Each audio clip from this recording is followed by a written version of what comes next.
భద్రాద్రి కొత్తగూడెం జిల్లా బులకలపల్లి మండలం సీతారాంపురం గ్రామ పంచాయతీ సీతారాంపురం ఎస్సీ కాలనీలో జొన్నలగడ్డ వెంకటమ్మ అనే గృహిణి ఉదయం లేచి వాకిలి ఊడుస్తూ ఓ చింత మొక్క కదలడం గ్రహించి మొక్క పక్కన ఏమైనా క్రిమి కీటకాలు విష సర్పాలు ఉన్నాయా అని భర్త మస్తాన్ను పిలవడంతో భార్యాభర్తలు ఇరువురు ఆ చుట్టుపక్కల శుభ్రం చేసి చూశారు. కీటకాలు కనిపించకపోగా చింత మొక్క తనంతట తాను తిరుగుతూ విస్తుపోయే విధంగా తిరుగుతుంది. గ్రామస్తులందరూ తిరుగుతున్న చింతల మొక్కలను చూడటానికి బారులు కడుతున్నారు. బ్రహ్మం గారి కాలజ్ఞానం నిజమైందని స్థానికులు అంటున్నారు. గ్రామ పంచాయతీ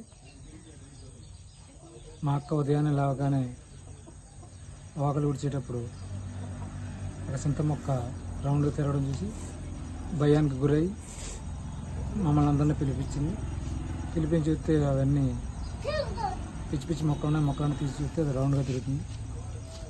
నా పేరు వెంకటమ్మ అండి. పొద్దున్నే చీపురు బట్టి ఊడుతామని లేచినండి. వాకిలు ఊడుతామని లేచేటాలకి చెట్టు తిరుగుతుంటే మా ఆయన పిలిచింది.